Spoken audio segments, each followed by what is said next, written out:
I am Jorge Bermudez, and I graduated from Texas A&M in 1973 with an undergraduate and then a master's in agricultural economics as well. Well, I would have to say there are a number of them, but I had to come out of Cuba. I was born in Cuba, and I had to leave Cuba when I was 10 years old without my parents. And that was a very quick way to grow up. At 10 years old, I had to leave the country and come to the United States to live with a foster family. And that tends to make you grow up very quickly. And that had a lot in shaping who I am and what I am. Jorge Bermudez was born and spent his first 10 years of life in Cuba. He distinctly remembers growing up during the revolution, but after the communist takeover, his memories include lack of food, lack of medicine, and lack of clothing. Unable to get official permission to immigrate, his parents turned to Pedro Pan, an underground program of the Catholic Church. On December 28, 1961, Jorge sat on a plane with his brother, leaving Cuba without his parents, who were unable to get permission to leave at that time. Project Pedro Pan was a program created by the Catholic Welfare Bureau of Miami in December 1960 at the request of parents in Cuba to provide an opportunity for them to send their children to Miami to avoid Marxist-Leninist indoctrination.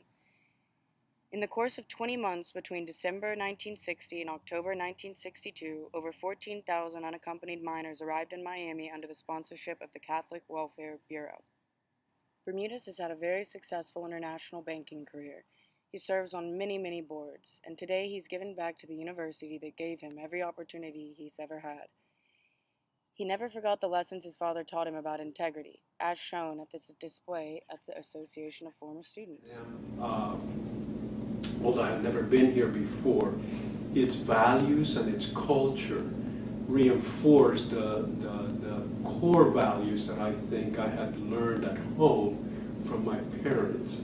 And that was extremely helpful to me. I also had a very interesting, and at the end of the day, I think the things that I learned here, hard work and dedication, and do the best you can in whatever it is that you do, shaped, I think, a lot of what I tried to do in my career.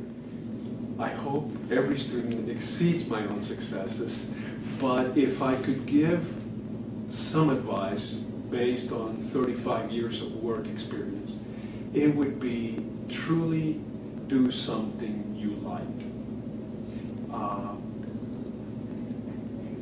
Your performance levels will always be better when you're doing something you like. But at the end of the day, whether you like it or not, work hard. Work hard and deliver. Deliver against the goals you have for yourself. Because at the end of the day, when you're doing something you don't like, what you're looking for is a new opportunity to go and do something you do like. The only way those doors are going to open is if you're working hard and delivering excellence in what you're doing then. So if you ever are in situations where you don't like what you do, don't let your arms go down and do less than what you're capable of doing. Always work hard and do your best. For me, that worked in my career. I have to say that when I left A&M, I went to New York and had to compete with a lot of people who came from, whether they were Ivy League schools or other very prestigious schools. Texas A&M wasn't necessarily well known in New York at that time. This was 1975. But what I could guarantee my employer was that I always worked as hard or harder than any of those other individuals, and that truly did help me in my career develop self-confidence and the values that allow you to succeed. And the primary value that I would ask everyone to put in is not only hard work, but make sure that your integrity, your ethical compass is well understood.